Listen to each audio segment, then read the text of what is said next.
Hari ini saya akan khotbah tentang mintalah, carilah, ketuklah. Kita harus punya hubungan yang sehat sama Bapa di sorga untuk bisa meminta. Karena anak itu kalau takut sama orang tuanya biasanya gak berani minta apa-apa, bener gak? Jangankan minta, ngomong aja mungkin takut. Kita bisa lihat hubungan anak dan bapak itu sehat atau enggak ketika bapaknya pulang anaknya ngumpet atau keluar. Anaknya lari-lari bilang, halo papa, papa, atau malah sembunyi. Kalau ada bapak-bapak yang merasa gini, sebelum dia pulang rumahnya rame, penuh ketawa, cekakak cekikik. Tapi ketika papa pulang semuanya diam, berarti ada yang tidak sehat. Hubungan kita sama Tuhan juga sama. Matius 7, hal pengabulan doa. Berapa banyak yang rindu doanya dijawab Tuhan? Katakan amin. Ayat ke-7, kita kupas satu-satu. Ayat 7, 8 dulu. Matius 7. Sama-sama, mintalah maka akan diberikan kepadamu. Carilah maka kamu akan mendapat. Ketuklah maka pintu akan dibukakan bagimu. Ayat 8. Karena setiap orang yang meminta, menerima. Dan setiap orang yang mencari, mendapat. Dan setiap orang yang mengetuk, baginya pintu dibukakan. Ada 3 kata kunci dalam berdoa. Yang pertama, mintalah, yang artinya apa? Meminta dalam doa. Boleh gak kita minta ini dan itu sama Tuhan? Minta yang kita mau, boleh gak? Boleh. Bahkan seorang bapak itu senang kalau dia tahu kerinduan hati anaknya. Waktu anak kita ulang tahun, kita pengen kasih surprise. Tapi kalau kita gak pernah tahu apa yang dia rindukan, bingung juga kadang-kadang, betul gak? Takutnya waktu kita belikan dia kecewa. Percayalah Tuhan ingin tahu isi hatimu. Jadi kalau berdoa itu mintalah ya. Carilah bicara soal berusaha. Tidak cuma berdoa. Karena iman tanpa perbuatan itu sia-sia. Yang ketiga, ketuklah. Apa yang terjadi waktu kita ngetuk pintu? Harus sabar nunggu. Orang ngetuk pintu tuh kalau nggak sabar dipencet terus belnya. Pencet terus belnya. Pernah? Dianterin ojol, paket ke rumah, nyebelin banget belnya dipencet 5 kali. Orang kalau disuruh ngetuk artinya gini, sabar, tunggu dengan ucapan syukur. Kita bahas sama-sama yang poin pertama, meminta dalam doa. Dikatakan mintalah, maka akan diberikan kepadamu. Katakan amin. Saya sudah katakan tidak salah minta itu ini sama Tuhan sebagai anak. Kita boleh minta apa saja sama Bapak kita. Tentu sebagai orang tua, kita senang nyenengin anak-anak kita. Tapi Bapa di sorga juga tahu apa yang terbaik buat kita. Katakan amin. Waktu anak-anak saya masih kecil, Chloe, Zoe, dan Axel ya. Sebelum kami pelayanan keluar gitu, kami suka tanya, kamu pengen apa gitu. Dan ketika dia sebutkan jenisnya, waktu itu zamannya boneka Furby. Ya, kalau yang punya anak pasti ngerti. Furby itu boneka bulu-bulu yang bisa ngomong, how are you? Au, gitu-gitu. Nah lucu banget, tapi mahal banget. Kami itu pelayanan cari ke berbagai departemen store khusus yang dia mau. Sekeras itu upayanya. Bahkan minta tolong sama orang gereja, antarkan kami mau cari. Berapa banyak orang tua yang di sini seperti itu? Susah carinya. Apalagi zaman Barbie punya baju berenang buntut sirip ikan. Itu carinya kemana-mana. Ini online itu luar biasa ya, zaman dulu susah sekali, puji Tuhan sekarang udah ada online kita bisa cari. Zaman itu belum ada. Nah sekeras upaya kami mencarikan apa yang anak kami inginkan. Percayalah Bapa di sorga juga sangat ingin memberkati kita, katakan amin. Pertanyaannya gini, gimana kalau doa kita tidak dijawab? Seperti yang kita mau. Tuhan, aku pengen duwe bojo, punya suami. Itu yang ganteng, tinggi, mancung. Kalau saya nggak suka cowok terlalu putih ya, nggak usah putih nggak apa-apa. Sukanya yang gagah, maco gitu misalnya. Jangan yang terlalu binaragawan, takut juga nanti dicekek ya. Tuhan, saya pengen punya pasangan hidup itu suami yang campuran, ada bule-bulenya dikit. Tahu nggak kenapa? Coba tebak, tahu nggak? Kalau benar saya kasih kaos 1. Siapa ayo? 1 orang angkat tangan. Jangan, kamu udah boleh. Angkat tangan Pak. Sorry Bu, kenapa? Hah? Kurang tepat? Saya bilangin ya. Soalnya saya kurang mancung. Saya ini kan keturunan Tionghoa asli. Dan saya lihat, maaf, yang cowok-cowok mancung-mancung, yang cewek-cewek pada enggak. Semua sepupu-sepupu saya hidungnya mungil-mungil. Meskipun tidak pesek ke dalam, tapi mungil. Saya enggak suka hidung saya gitu. Makanya nih gambarnya bagus kan? Suami saya tadi pagi ledekin saya, agak mancung sedikit gitu. Jadi saya bilang, Tuhan saya pengen punya suami yang rada campuran, ada Indonya. Supaya anak saya jangan kayak saya hidungnya gitu. Waktu anak saya lahir, percayalah yang saya periksa bukan jarinya, langsung hidungnya. Tapi bagaimana kalau Tuhan itu enggak jawab seperti yang kita mau? Matius 7 ayat 9 sampai 11 kita baca. Adakah seorang daripadamu yang memberi batu kepada anaknya jika ia meminta roti? Ayat 10. Atau memberi ular jika ia meminta ikan? Ayat 11. Jadi jika kamu yang jahat tahu memberi pemberian yang baik kepada anak-anakmu, apalagi Bapamu yang di sorga, ia akan memberikan yang baik kepada mereka yang meminta kepadanya. Katakan amin. Dasar dari iman adalah kepercayaan. Percaya dulu kita tuh punya Bapa yang baik. Waktu kita doa, dasari dulu dengan ini. Saya tuh punya Bapa yang baik. Kamu harus percaya bahwa kalaupun Tuhan gak kasih yang kita mau. Kita sudah doa tapi Tuhan gak jawab-jawab. 16 tahun menikah gak punya keturunan. Kita pengen Tuhan buka jalan buat usaha kita yang macet. Tapi kayaknya gak dibukakan jalan. Kita minta ini dan itu kok banyak yang gak dijawab Tuhan. Ada di sini yang masih pergumulan dan belum dijawab Tuhan. Dengar baik. Percayalah. Bapamu baik, dia menyediakan pemberian yang baik. Kalau kita yang manusia aja, kadang-kadang jahat, tidak mungkin ngasih makan anak kita batu dan duri. Tidak mungkin Tuhan itu tidak kasih kita yang terbaik. Tapi dengar, Tuhan itu yang merancang masa depan kita. Percaya enggak Tuhan yang merancang masa depanmu? Mazmur 139:16 berkata, bahwa dalam bukunya, dalam kitabnya, hari-hari yang belum ada itu sudah tertulis. Yakinlah, Tuhan yang rancang hidup kita, Dia yang tahu apakah permintaan kita itu mendekatkan kita atau menjauhkan kita dari kehendaknya.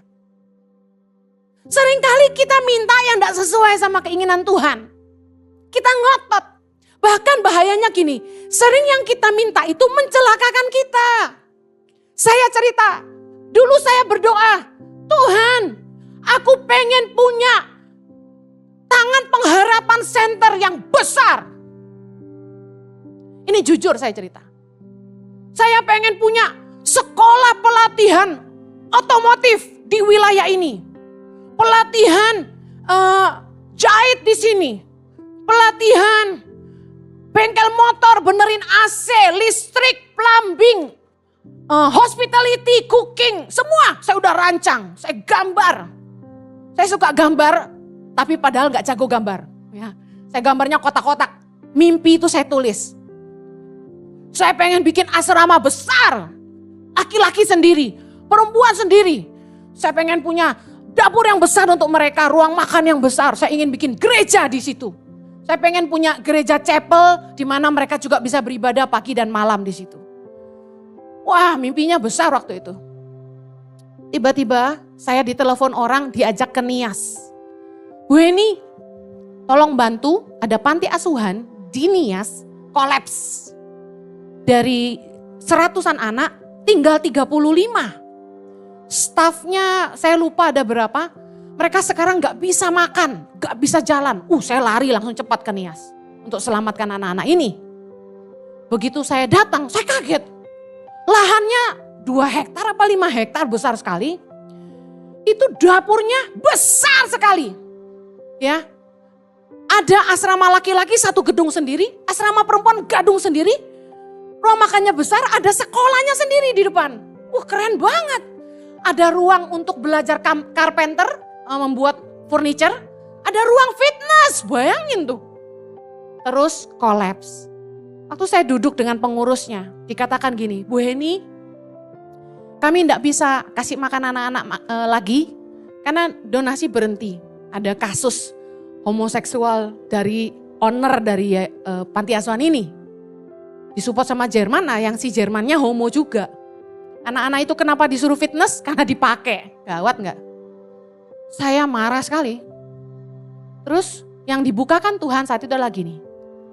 Operasional terlalu besar, melebihi jumlah anak yang ada. Anaknya 35, operasional 80-an juta. Saya tanya buat apa 80 juta? Ya ini buat gaji-gaji pegawai-pegawai yang masih ada. Saya bilang enggak layak ini dipertahankan, tempat ini sewakan aja ke sekolah lain. Anak-anak ini direlokasikan, diperkecil jadi satu rumah aja saya bilang. Tapi apa yang sebenarnya Tuhan sedang ajarkan saya? Heni, kalau aku jawab doamu, punya tempat sebesar itu, kamu nanti pusing bayar listriknya ketimbang ngasih makan anaknya.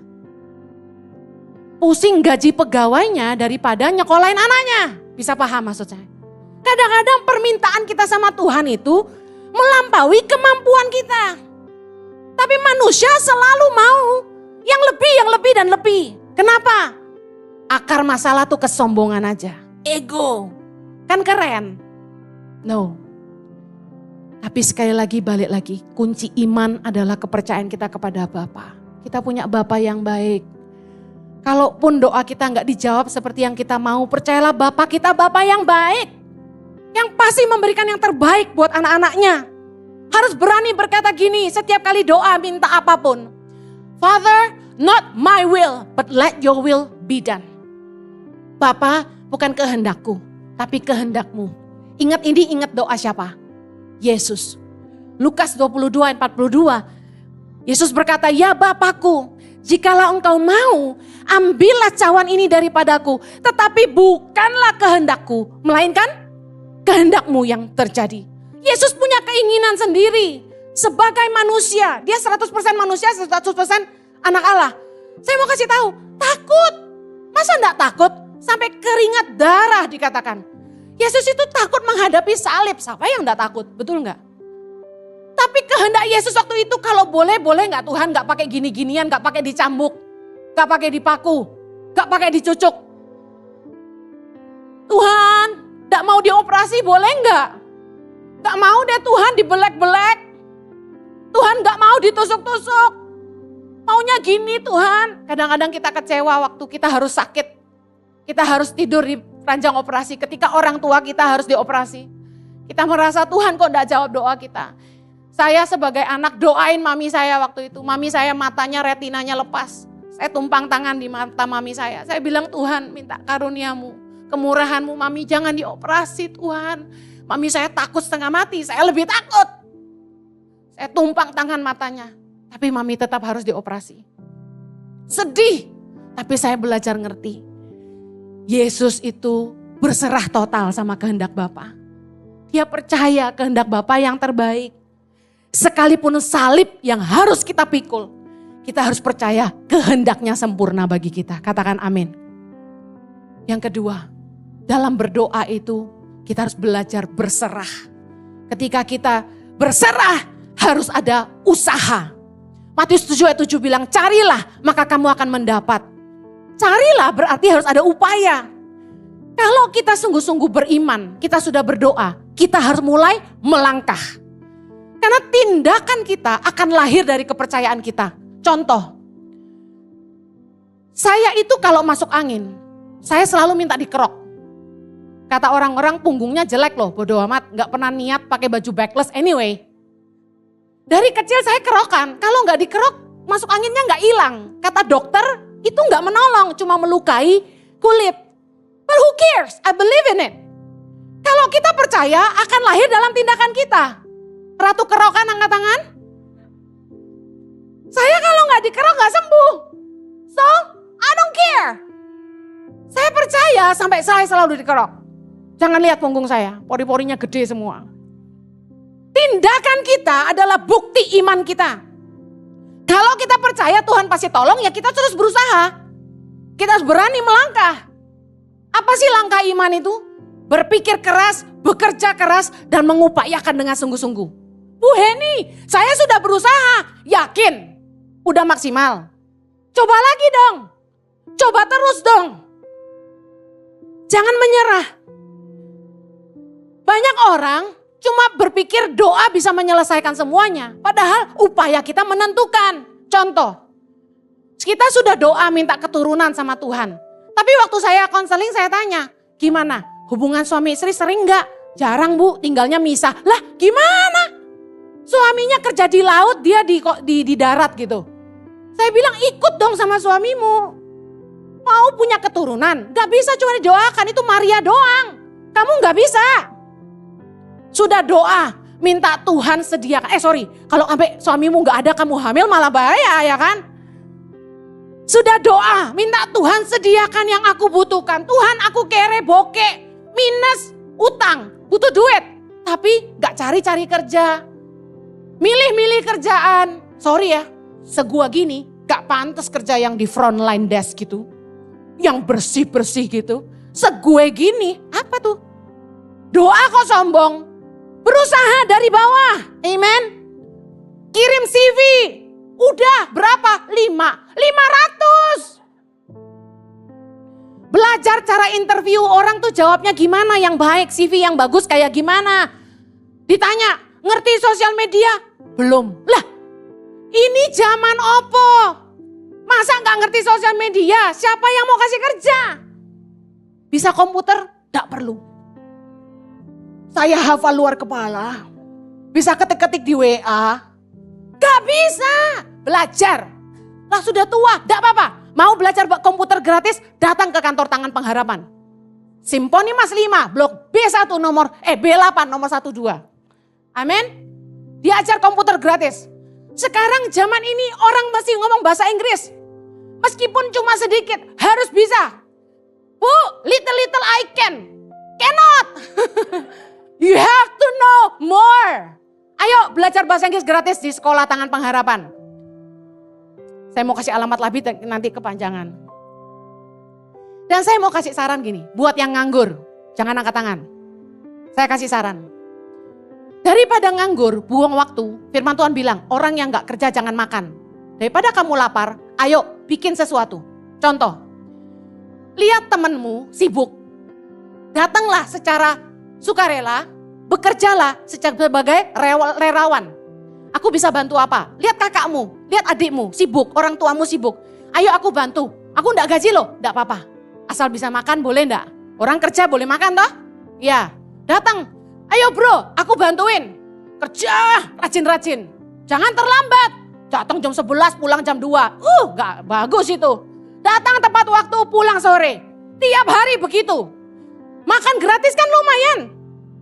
Makannya dapat apa? Pagi sarapan, makan siang. Pulangnya agak sore, biar makan malam sekalian. Loh, lumayan. Kamu gak nyusahin orang. Saya kasih tahu. Kamu gak dibayar aja rajin, orang mikir. Gimana gue bayar nih lebih rajin lagi. Itu kuncinya. Zaman sekarang belum kerja minta gaji tinggi. Mata duitan loh. Tunjukin dulu kemampuanmu. Jangan minta gaji melulu. Amin. Ayo kreatif berusaha. Sudah doa bu. Tapi jomblo terus. Nanti kamu kadaluarsa loh. Mulai berusaha. Diet toh. Aku aja loh anak 3 suruh diet. Ya kan? Facial, lulur. Bu ini gak ada duit, beli lulur sendiri. Gosok, rajin-rajin pakai lotion. Laler gelincir. Kamu belum punya pacar dipegang kasar, siapa yang mau? Mukanya dirawat, gak cantik tuh dandan kayak aku gini loh. Aku kan kalau gak dandan biasa banget. Ya sayang. Berkat make up, everything can change, you know. And different on the angle. Saya kasih tahu, harus punya upaya. Rambut, catok kalau memang terlalu susah. Betul nggak? Sinilah tak bikinin kelas makeover. Anda perlu orang yang kasih tahu Anda apa yang harus Anda rubah. Tanya sama mamahmu, mah aku nih kira-kira sifatnya apa yang harus berubah ya. Saya punya teman masih jomblo sampai hari ini udah umur 40-an. Saya udah kasih tahu sama dia, kamu tuh jadi cewek jangan apa-apa serba duit gitu loh. Kenalan sama cowok tanya dulu gajinya berapa, ngapain? Iyalah, Gaji gue kan udah 50 juta. Kalau gue sama dia gajinya 3 juta, ya gak cuan lah. Lalu mau cuan lu cari, lu pikir kalau cowok duitnya banyak cari lu. Saya ngomong gitu. Kalau cowok gajinya gede, duitnya hentuochen, banyak duit, carinya yang henpiauliang yang cantik dong, gak cari elu. Udah mau kadaluarsa masih gak tahu diri. Bukannya kita obral, tapi tahu diri gitu loh. Sadar aja, oke gue kurang mancung, so what? Gue dandan dong. Bisa nipu dikit lumayan. Sudah doa minta dipromosi jabatan, tapi gak menunjukkan kinerja kerja yang baik, keahlian di bawah rata-rata. Kalah sama staf kerja yang lain, gak jujur, kerja terlambat terus, bikin kopi terus. Gak pernah mencapai target. Udahlah gak usah doa, bikin Tuhan marah. Kayak saya ginilah. Ini ada kemarahan ilahi loh. Sudah doa Tuhan sembuhkan, sudah Tuhan sembuhkan. Minta mujizatmu terjadi, tidak ada yang mustahil bagi Allah. Haleluya. Tetapi makannya nasi banyak. Makannya yang manis-manis, gak bisa tahan lidah. Lihat kue hajar, minumnya manis-manis. Kita minta Tuhan buat mujizat, tapi kita juga harus berbuat. Sudah doa supaya suami itu pulang ke rumah. Tapi sendiri gak mau berubah, gak mau rendah hati, gak mau ngalah. Saya kasih tahu, rumah tangga itu mau didoain sampai kapanpun. Kalau tidak ada pengertian, tidak ada saling rendah hati, tidak mau mengalah, tidak mau mengampuni, sampai kapanpun tidak akan bahagia. Cari obatnya, tanya sama yang sudah nikah 34 tahun. Yakobus 2 ayat 14 bilang gini, apakah gunanya saudara-saudaraku jika seorang mengatakan bahwa ia mempunyai iman, padahal ia tidak mempunyai perbuatan. Dapatkah iman itu menyelamatkan dia? Tidak bisa. Sudah doa Tuhan sembuhkan aku, tapi tidak mau minum obat, tidak mau teratur, tidak mau disiplin, tidak mau olahraga. Tuhan juga bohwat. Ayat 17 bilang gini, demikian juga halnya dengan iman. Jika iman itu tidak disertai perbuatan, maka iman itu pada hakikatnya adalah mati. Doa tanpa tindakan sia-sia. Iman kita harus nyata dalam tindakan kita. Kebanyakan orang no action talking only. Mister Wacana ngomong doang, kerja nggak ada, ngomongnya akeh. Dengar baik. Gereja itu selalu berdoa untuk kesejahteraan bangsa, benar nggak? Tuhan berkati Indonesia, lawat Indonesia, pulihkan Indonesia, sejahterakan bangsaku. Tapi gereja diam aja, nggak jadi berkat bagi kota, nggak jadi berkat bagi bangsa. Mau bikin apa? Doa aja nggak bisa mengubah bangsa kita. Gereja-gereja harus bangkit dan jadi garam dan terang bagi Indonesia. Katakan amin. Terakhir saya tutup sebelum diangkat lagi kertasnya. Percaya bahwa kita telah menerimanya, katakan amin. Matius 7 ayat 7, ketuklah maka pintu akan dibukakan bagimu. Tadi saya udah bilang, ketuk artinya apa? Sabaro. Segala sesuatu indah pada waktunya Tuhan. Sabar menunggu dengan ucapan syukur. Markus 11 ayat 24, ini keren, baca sama-sama. Karena itu, aku berkata kepadamu, apa saja yang kamu minta dan doakan, percayalah bahwa kamu telah menerimanya, maka hal itu akan diberikan kepadamu. Mari kita baca Markus 11 ayat 23 ayat sebelumnya. Aku berkata kepadamu, sesungguhnya barang siapa berkata kepada gunung ini, beranjaklah dan tercampaklah ke dalam laut. Asal tidak bimbang hatinya, tetapi percaya bahwa apa yang dikatakannya itu akan terjadi, maka hal itu akan terjadi baginya. Tahukah Anda bahwa perkataan kita ini punya kuasa? Dikatakan firman Tuhan, asal tidak bimbang hatinya, tapi percaya bahwa apa yang dikatakannya akan terjadi, maka hal itu akan terjadi. Nah, seringkali kita itu terus memperkatakan masalah, memperkatakan penyakit kita, cerita ke orang-orang, tahu nggak aku tuh sakit ini, tahu nggak aku tuh sakit itu. Nggak sakit aja cerita. Pernah ada seorang ibu, dia pergi ke tempat refleksi. Kata tukang refleksi, loh ini ada yang salah, ibu kayaknya punya lupus. Nangis dia. Terus dia cerita kemana-mana, kata tukang refleksi, aku punya lupus. Ngawur, tolak dalam nama Yesus.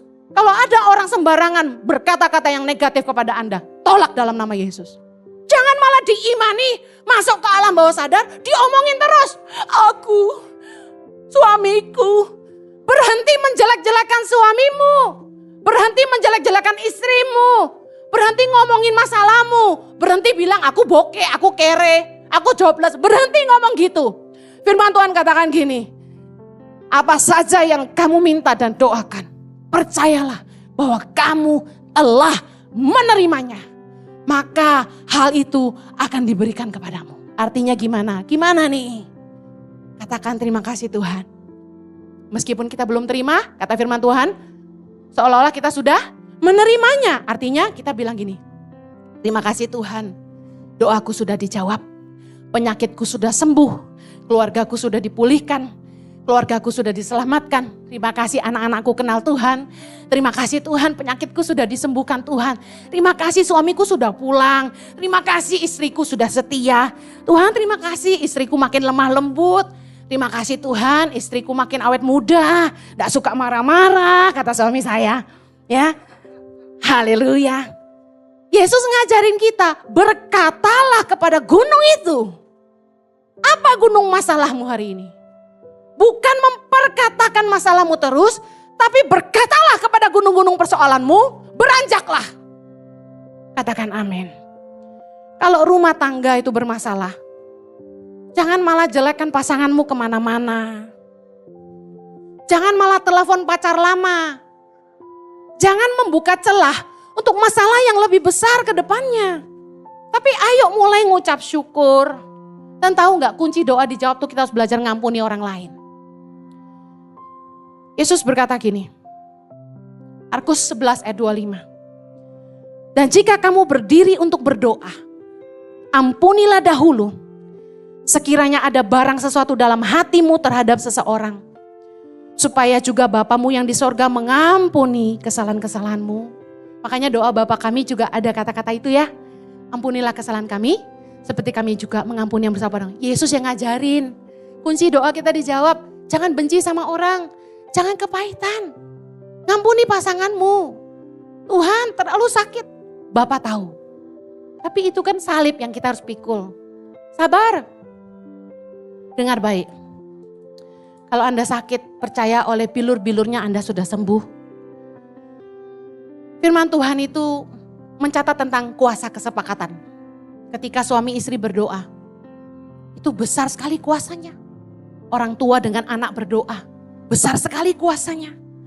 Matius 18 ayat 19 bilang begini, jika dua orang daripadamu di dunia ini sepakat meminta apapun juga, permintaan mereka akan dikabulkan oleh Bapakku yang di sorga. Kuasa kesepakatan itu kerennya luar biasa. Jangan ribut-ribut terus. Rumah tangga tuh kalau gak ada damai, gak ada kesatuan, langit tuh jadi tembaga. Doa kita gak didengar Tuhan. Saya sama suami ini bukti hidup di hadapan saudara. Kuasa kesepakatan suami istri, melangkah dalam panggilan Tuhan, taat sama Tuhan. Ikut maunya Tuhan sama-sama. Coba bayangkan waktu itu kalau suami saya ditawari, Pak Jojo jadi gembala di Sydney yuk. Tak kasih rumah, tak kasih gaji, tak kasih mobil. Terus suami saya pergi, saya di sini. Karena panggilan Tuhan saya yakin mengeluarkan orang dari kemiskinan. Ada enggak hari ini? Enggak ada. Kita harus ngalah. Seringkali kita merasa kita lebih benar daripada pasangan kita. Selama kita selalu merasa lebih benar, hubungan kita enggak akan pulih. Saya belajar untuk lihat kelebihan pasangan saya, suami saya yang paling ganteng sedunia ini. Saya mau kasih tahu, saya pernah nulis satu statement. This is an honest testimony. The man I love, the man I hate. Saya cinta suami saya, tapi saya benci sama dia. Dia juga sama. The woman I love, the woman I hate the most mungkin ya. Jujur ya. Sebel banget saya tuh sama Jojo sebenarnya. Tapi ya cinta banget gitu loh. Dia juga gitu. Kita tuh kalau udah berantem tuh rasanya sebel banget sama kamu. Iya sama, gue juga sebel banget sama lo. The moment kita mulai fokus sama kekurangan pasangan, kita berantem. Pasti. Kita berdua ini, kalau ndak urusan kerjaan, ndak pernah argumentasi. Maksudnya berbeda pandangan tuh ndak pernah. Kadang-kadang dalam pelayanan, dalam pekerjaan yang membuat kami argumentasi karena sudut pandang berbeda. Tapi argumentasi kan normal, bertengkar kan tidak. Nah, Kalau rumah tangga kami rukun banget. No problem at all. Kami sepakat gitu. Kami bawa apapun dalam doa bersama. Suami saya selalu bilang, ayo kita doa yuk. Harus ada yang inisiatif ngajak doa gitu. Kami punya kebutuhan, suamiku bilang yuk kita doa yuk. Sebelum ibadah ini kami berdoa berdua. Kami meminta sama Tuhan. Dan tidak ada doa kami yang tidak dijawab Tuhan loh. Luar biasa gak sih? Tuhan penuhi semua yang kami butuhkan. Terlalu banyak dan waktu tidak cukup kalau saya harus cerita bagaimana Tuhan menyertai kami dengan luar biasa. Tapi percayalah, kalau kita tidak punya kesehatian dalam rumah tangga, langit itu jadi tembaga. 1 Petrus 3 ayat 7. Demikian juga kamu, hai suami-suami, hiduplah bijaksana dengan istrimu sebagai kaum yang lebih lemah. Hormatilah mereka sebagai teman pewaris dari kasih karunia, yaitu kehidupan, supaya doamu jangan terhalang. Kalau nggak ada kesatuan dalam rumah tangga, aduh doa kita terhalang. Bukan cuma untuk suami-suami ya, saya katakan untuk istri-istri. Yuk belajar tunduk sama suami, nggak mudah. Percayalah saya tahu rasanya. Tapi yuk rendah hati yuk. Mengalah yuk, yang waras ngalah. Pengertian harus ditambah. Sehingga rumah tangga lebih bahagia. Yang mau katakan amin. Kita berdoa. Bapa di sorga engkau baik. Ayo percaya yuk Bapa baik, bilang Bapa engkau baik. Yuk ambil satu teduh yuk bilang Bapa engkau baik. Aku percaya engkau baik. Engkau Bapa yang baik bagi kami. Tuhan tidak akan pernah melupakan kami. Tidak akan pernah meninggalkan kami. Tuhan tidak akan memberikan ular ganti ikan dan batu ganti roti. Saya percaya Tuhan kasih yang terbaik buat kami. Aku percaya Tuhan, katakan aku percaya. Aku percaya Tuhan. Engkau Bapa yang baik. Mari bawa pergumulanmu di hadapan Tuhan.